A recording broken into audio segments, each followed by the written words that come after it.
मामन खान के लिए शनिवार बड़ा शुभ रहा। नूह में 31 जुलाई को ब्रज मंडल शोभा यात्रा के दौरान हुई हिंसा में गिरफ्तार कांग्रेस विधायक मामन खान को कोर्ट से थोड़ी राहत की खबर मिली है।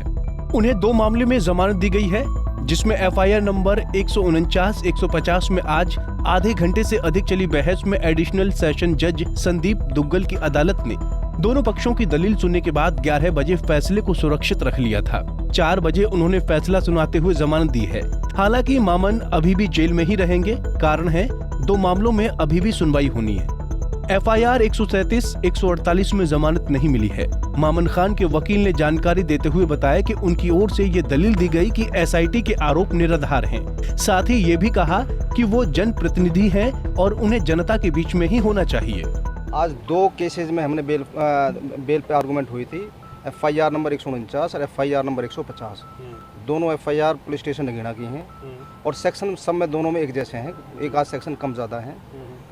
दोनों में दोनों पार्टीज़ के वकीलों को सुन करके मुद्दई की तरफ से भी प्राइवेट एडवोकेट एंगेज किया था और उनका पब्लिक प्रोसिक्यूटर जो सरकारी वकील है उन्होंने भी आर्गू किया था।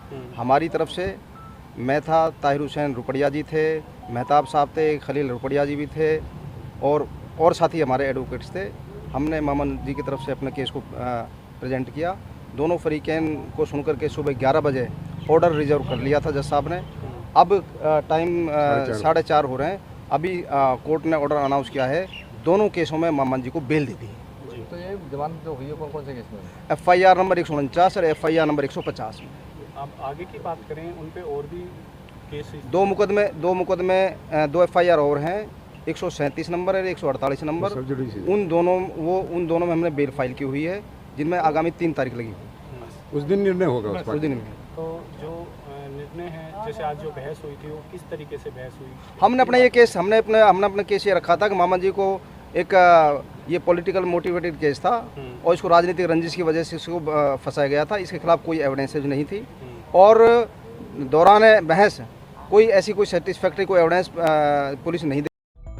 वहीं सरकारी पक्ष से वकील मनीष का कहना है कि जांच में आरोपी विधायक के विरुद्ध कई सबूत मिले हैं। रिमांड अवधि के दौरान जांच में भी आरोपित ने सहयोग नहीं किया। अभी हिंसा से जुड़ी किसी भी एफआईआर में आरोप पत्र नहीं पेश किए गए।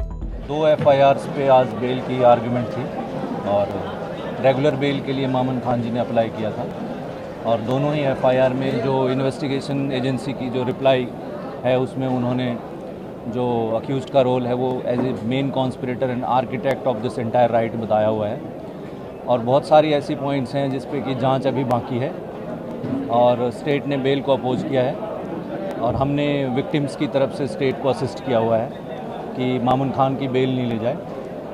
डिफेंस काउंसिल का ये कहना था कि मामन खान एक पब्लिक रिप्रेजेंटेटिव हैं और उनको पब्लिक के बीच में होना चाहिए और उनका डायरेक्ट नाम एफआईआर्स में नहीं है, दंगों में उनका डायरेक्ट नाम नहीं है और इस वजह से क्योंकि और भी जो को अक्यूज़ड हैं उनकी पैरिटी के बेस पर जो बेल ली गई है तो पैरिटी के बेस पर बेल एप्लीकेंट मामन खान की भी बेल ली जाए और हमने इस जमानत का विरोध किया है ये कह के कि जांच अभी बिल्कुल प्राथमिक चरण पर है और ऐसे बहुत सारे तथ्य और क्लू और एविडेंस हैं जो अभी जांच एजेंसी के सामने आने हैं और अगर मामन खान जी चूँकि एमएलए हैं एरिया के और मेंबर ऑफ लेजिस्लेटिव असेंबली हैं, पावरफुल पर्सन हैं, तो वो जांच को प्रभावित कर सकते हैं, एविडेंस के साथ टेम्पर कर सकते हैं, विटनेस को इम्प्रेस कर सकते हैं और इसकी पूरी संभावना है और इस तरह के बहुत से जो प्रोवोक्ड पोस्ट थे सोशल मीडिया पे उनके फॉलोअर्स ने अभी भी डाला, तो इसलिए बेल इस स्टेज पे नहीं ली जाए और हमने ऑनरेबल सेशन कोर्ट को ये भी बताया है कि एमएलए साहब ने जो हाई कोर्ट में पिटीशन डाली थी अपने सिक्योरिटी और आईजी लेवल के किसी ऑफिसर से इन एसआईटी से केसेस ट्रांसफ़र करके जांच कराने की, वो अभी 19 अक्टूबर में पेंडिंग है, उसका डिसीजन भी अभी फाइनली बाकी है। तो जब तक जांच पूरी नहीं हो जाए, तथ्य सामने नहीं आ जाए, तब तक जमानत ना ली जाए और अगर वो निर्दोष होंगे तो जांच एजेंसी के रिपोर्ट में क्लियर हो जाएगा।